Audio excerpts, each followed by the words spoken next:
I build and scale seven-figure agencies, and I've been fortunate enough to get an exit under my belt. And I wanted to take the time to help all the freelancers out there, the small business owners who are in the marketing space. How do you take that first step? How do you thread the needle between supply and demand? Today I wanted to talk about how to go from freelance to founder. For all you freelancers out there, all you folks that are stuck in that time for money trap, I wanted to walk through how do I scale out of my time? How do I build a team? How do I build a pipeline? So we're going to talk about how do you get out of that time for money trap.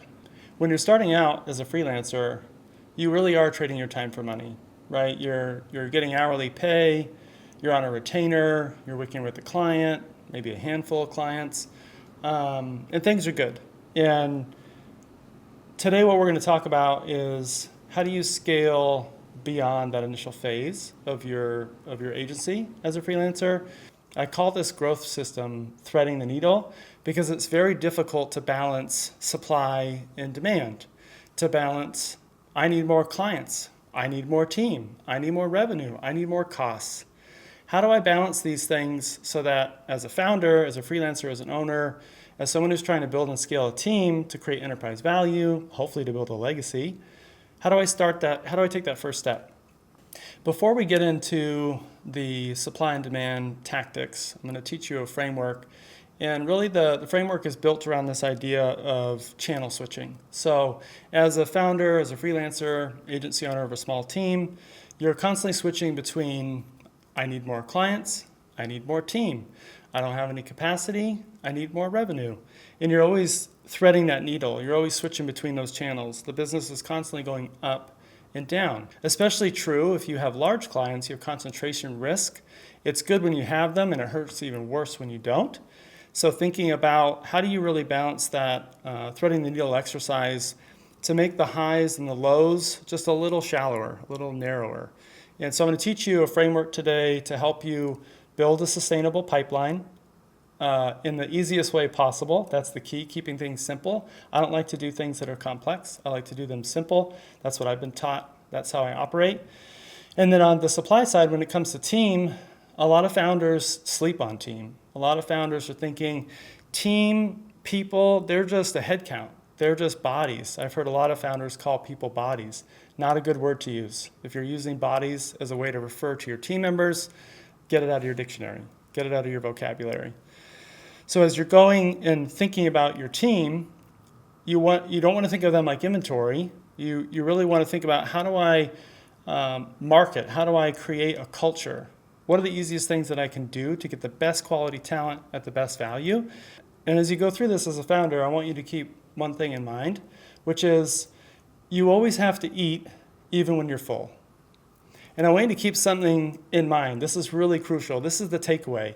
When it comes to building a business, never forget to think about eating even when you're full, right? When you have all the clients, when you're maxed out on capacity, which means you're maxed out on revenue and you're also maxed out on time, don't think like, oh, I'm on a high and it's just going to ride out. Something's going to happen. So you have to stay hungry. You have to stay vigilant. You have to build a pipeline. You have to be thinking, how do I book a client a month out? How do I book a client 2 months out? How do I get a pipeline built for a whole quarter? Can you imagine if you had a quarter's worth of clients pre-booked and you know your churn rate? Oh, we churn 1 to 2 clients on average a month.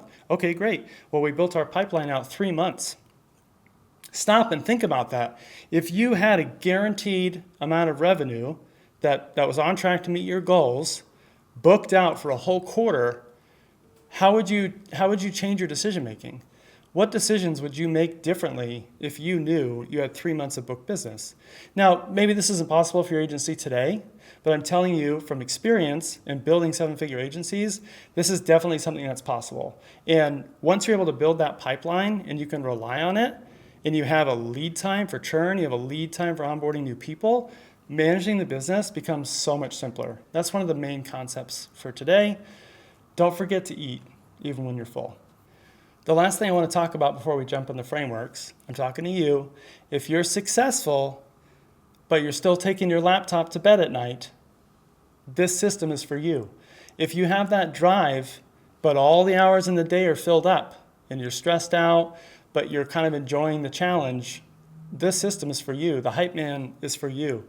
And the idea is, through these systems, we learn how to buy back our time. You learn how to buy back your time and unlock that for growth in the future in your business using these systems and structure, borrowing my hype, borrowing my experience. What I hear a lot from founders is, oh, well, I have a high close rate.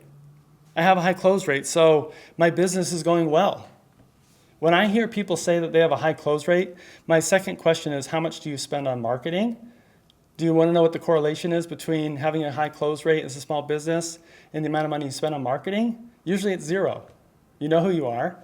Maybe you are spending on marketing. If you have a 100% close rate, if you're closing 100% of the people, unless you have a dynamic pre-qualification process before they hit your desk, unless you have that and you have a high close rate, your price is too low. I hate to tell you.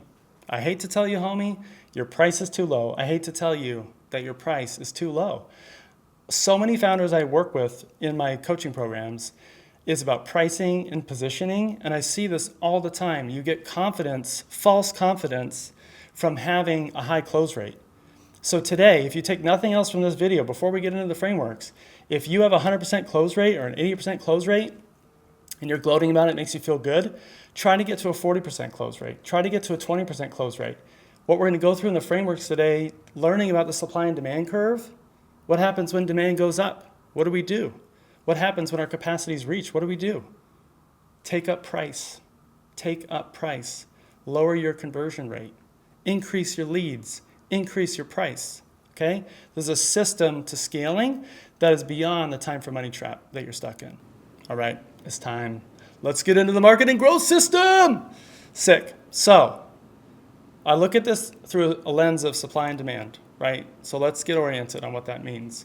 The supply side of your business is where your team comes from. The supply side of your business is your people. It might be resources, it might be software, it's probably contractors, right? What are the resources that you need to operate your company? What are the team members that you need to operate your company? Now on the other side, we have demand. So, right, founders tend to focus on demand, entrepreneurs love demand. How do you start a business? You get a sale, you get a customer. There's a bullwhip effect. So everything starts with demand. That's the origin of the business. So as we consider demand, we're thinking about clients, we're thinking about projects, we're thinking about recurring revenue, hopefully. Projects, clients, recurring revenue. These are all the things that we're thinking about when it comes to demand. And we want to build a pipeline. We want to build a content marketing. We want to have content marketing available so that we're building a sustainable pipeline.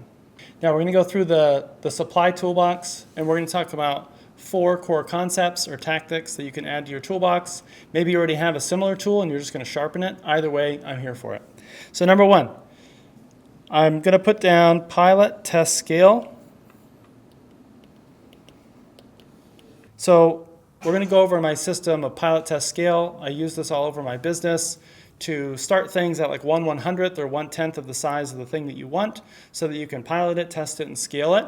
So for example, I need to hire a full-time employee. Let's hire one.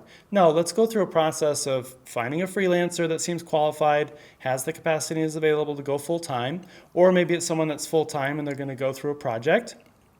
Put them through a project, see how they perform, pilot it, and then test it. Hey, are you available as a freelancer for 10 hours a week? Are you available as W-2 part-time, depending on what state you're in?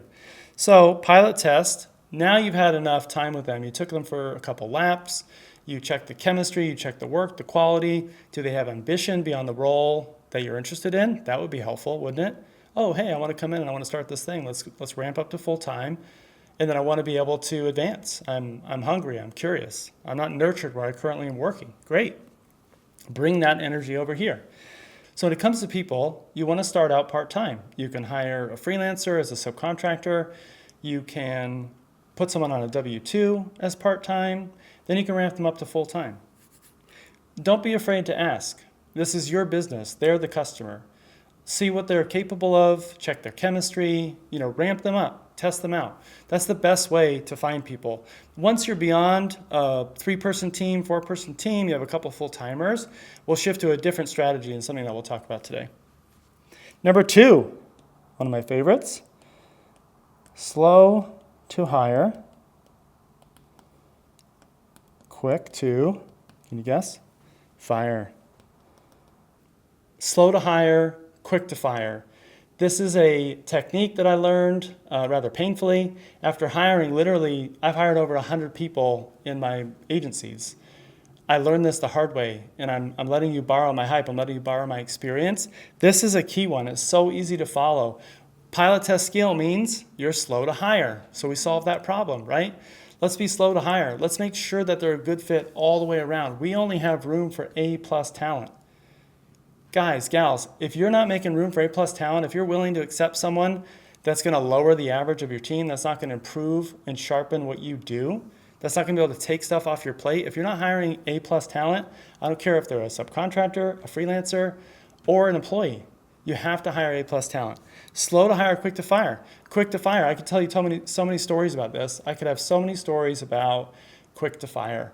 So many founders, so many team members that wait too long. They see the signs. They wait a while to say something. They wait a little bit longer. They finally say something. Wait a little bit longer. Weeks go by. Weeks of poor performance that isn't really being addressed. Months go by. Okay? When you know something isn't right, especially during the early phase, those first 30 days, really the first 14, you're going to learn about trust, reliability, communication. Trust, reliability, and communication. Those are key for people on your team. And you set expectations when they come in during onboarding, right? You set the expectation. If they're not hitting the marks on all those things, let them go. Transition them out. Transition them out of your business and make room for A+ talent. Don't wait. Be decisive. All right. So number 3, top talent isn't looking. What does that mean, Ken? It means that top talent isn't looking at your job post. Top talent isn't looking. They're not looking at your job post, right?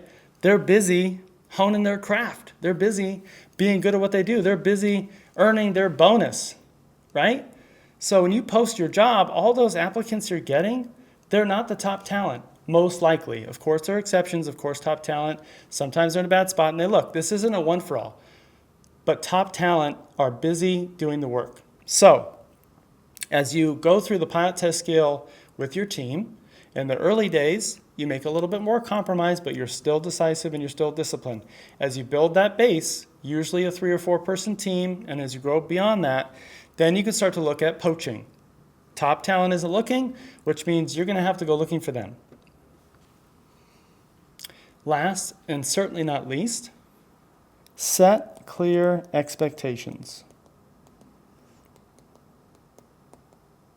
There are so many founders that I work with that don't set prescriptive, surgical expectations.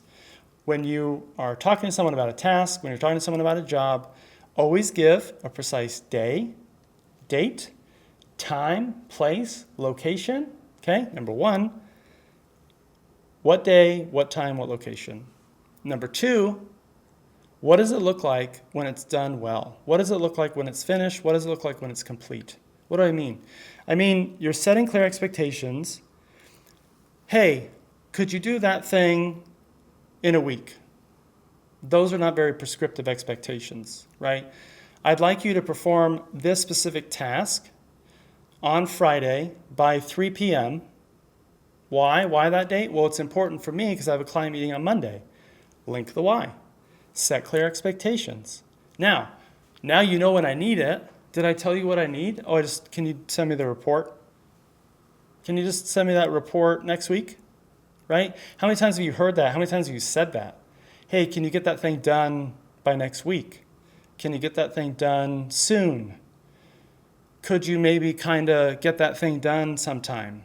Right? Do you find yourself using this type of language? Be prescriptive, be surgical in what you expect. You don't have time to do anything different if you're trying to grow out of the time for money trap, if you're trying to build a team.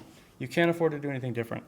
Set clear expectations. Time, place, what does it look like when it's done? Be specific. Is it a PDF? Is it a JPEG? Is it a spreadsheet? Is it an email? Is it a Slack? Is it them calling you and telling you that it's done? Is it them delivering it to a client and copying you, blind copying you, forwarding? Like, What's happening? What does it look like when it's done? And I'll tell you what'll happen. Here's the magic about this one. When you start to set clear expectations, date, time, what does it look like when it's done? What does it look like when it's done? Great. I want to know what exceptional looks like. The results you start to get back from your team are magically, wildly better. Whoa, what happened? All of a sudden, they're doing the things I asked them to do. They're doing the things that I brought them here to do. Why? Because I'm being prescriptive all the time about every single little detail. When? What? What does it look like when it's done? What does it look like when it's finished? Epic. Now we're going to the fun stuff. Let's jump into the demand toolbox. I know all you out there, it's not as fun to talk about people, even though you build the people, they build the business, I always say. But we're going to talk about demand. We're talking about clients, we're talking about the work, talking about guap, talking about that cheddar, getting bricks, talking about getting paid. We're talking about cash and clients. Okay, on the demand side, we're going to go through 4 tactics.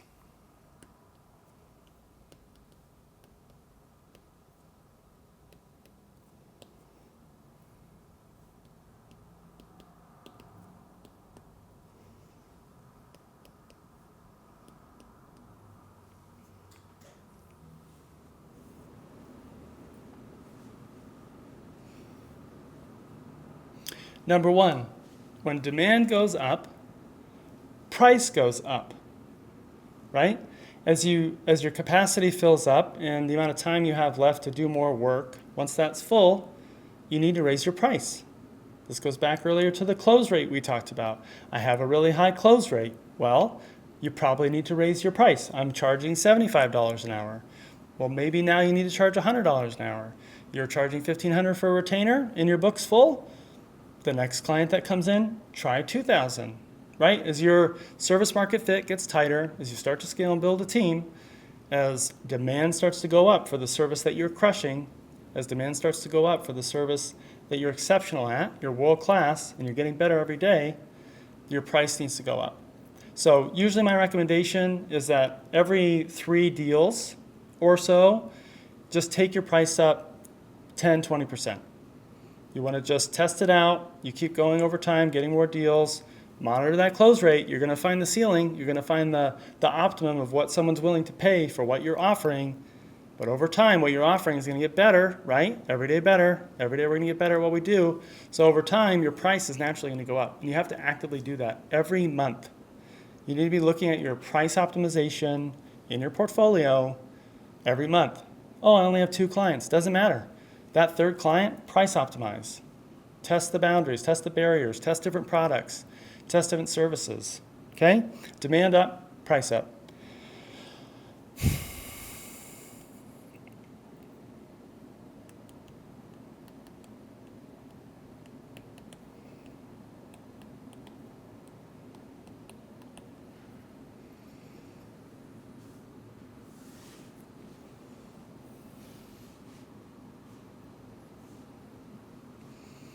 Number 2, one of my favorites, high close rate myth. Well, what does that mean? Well, myth is something that's usually not true. I have a high close rate. I'm feeling so great. I have all this revenue coming in. I have no time. It's a myth. You need to take price up. You need to be actively working on pricing in your portfolio.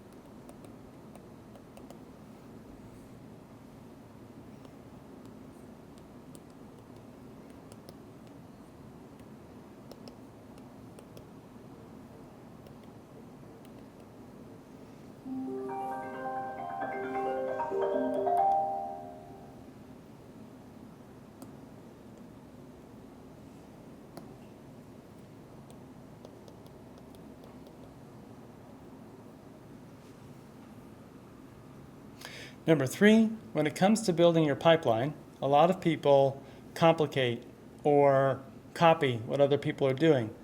I'm cold DMing brands and Instagram about social media services. Really? you're DMing, you're cold DMing brands or people, clients you want to work with on Instagram from your account selling social media services. You and 1,000 other people. Too much competition in that channel. You're going to get ignored. So build the pipeline with your lifeline. Keep it simple. Ask your friends and family. Ask your community. Then you go to the all other world.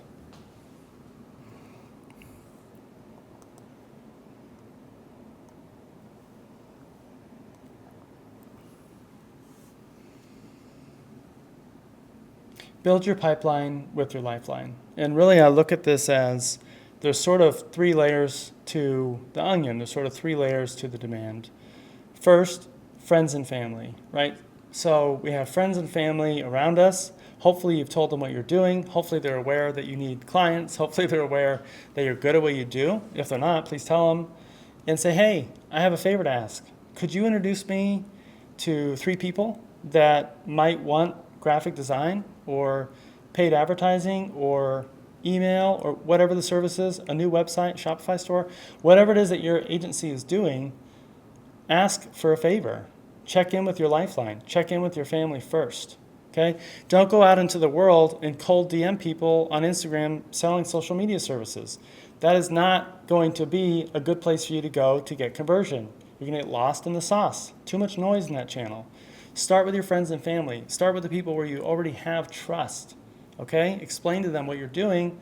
Make sure that they know. And don't be scared to ask for a favor. Ask for the favor. I like to use 3 introductions, again, because it's prescriptive. If you're doing it even better, also give them your ICP, right? Your ideal client profile. What's that, Ken? Well, check out my other video about ICP. An ICP is an ideal client profile, and that's who exactly am I looking for with the service that I'm providing.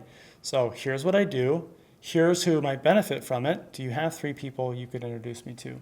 Build your pipeline with your lifeline. Number 4, ask for referrals. Referrals from who? Well, the 2 clients I worked with, the 10 clients I worked with, the 5 projects I had.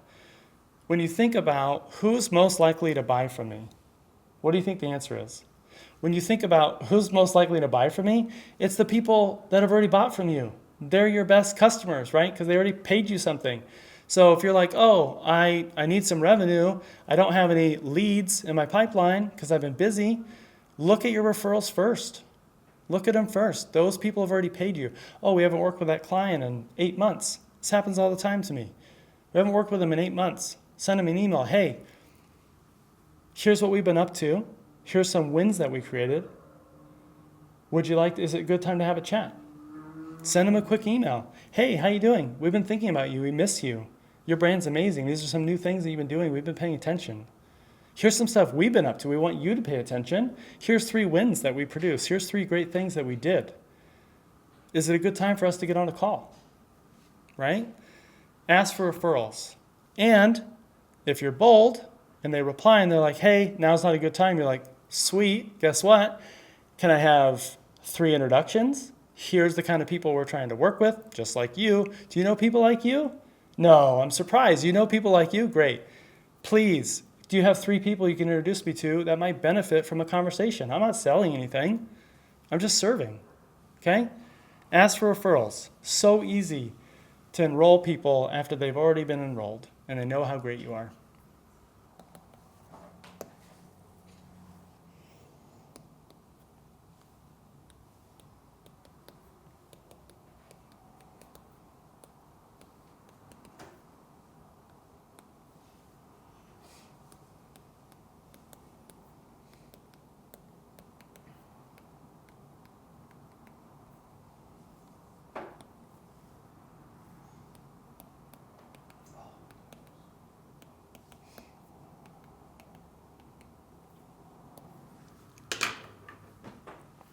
Now, with every good framework, I always want to go through limiting beliefs. As you've watched my video today, you've learned about supply and demand, you're probably thinking some things to yourself. Number 1, you might be saying, I don't have the time to do that, Hypeman Ken. I don't have time to think about building a pipeline full of clients for a whole quarter. I don't have the time to post a job. I don't have the time to interview. When I did that last time, I didn't get good results, right? Pick up what I'm saying today, borrow my hype, lean into it, be intentional, keep it simple. You do have the time. And if you're not buying back your time, consider that. And if you're thinking, I don't have the time, make the time, carve it out, figure out what can I push out. Be judicious with your time, with your calendar. If you're taking too many meetings with external clients that aren't qualified, develop a better intake process so you can create more time. You spend less time on the things that don't matter, spend more time on the things that do. There's ways to create time. You can hire an executive assistant to buy back your time, to help you focus on the things that you need to do to drive your business forward. These are all solutions to that limiting belief of I don't have the time to really lean in and think about supply and demand, think about threading the needle. All I can do is put my head down and chop wood. I don't have time to pause and sharpen my axe. Number 2, you're probably thinking, well, that all sounds great, Ken, but it's just me and my small team, or it's just me and I'm alone and I'm new and I don't have any money. That's a limiting belief that you can work your way out of. You get more money by earning more revenue. You can be creative about the ways that you balance money. We talked a lot today about how do I bring in more revenue and how do I bring in fractional cost, right? We don't bring in fractional revenue, do we? We can't say, hey, it's a $10,000 retainer. We'll do $2,500 this month, $5,000 the next month, and $7,500 the next month, whatever. You can't do a fractional retainer, right? It's what you're charging the customer. So let's use the supply side of the equation to bring in fractional labor. I have a good retainer, I'll bring in a little cost. I have a bigger retainer, I'll bring in more cost.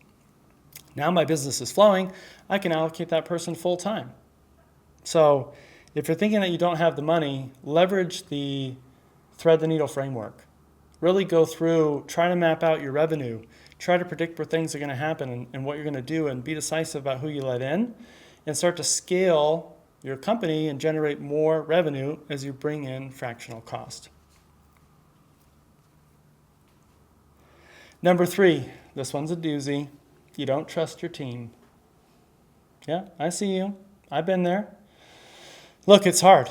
It's hard when you're an early stage founder. It's hard when you're building a team. It's hard when you haven't done it before. It's even hard when you have done it before. I've hired over 100 people. It's still hard to do. It's tough.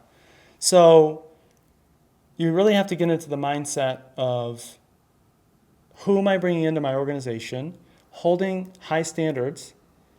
And when you get those people inside, you're training them, you're investing in them, you're spending time with them. A lot of times when we don't trust our team, we haven't done those things. We haven't spent the ample amount of time training and doing the follow-up and making sure that they understand how to do the job. We have to invest in those people so that the people can help us build the business. And the way to build that trust is by hiring quality people, giving them a good training, and guess what? Setting clear expectations. Bringing in the right people, giving them and investing in training, and setting high expectations, and setting clear expectations.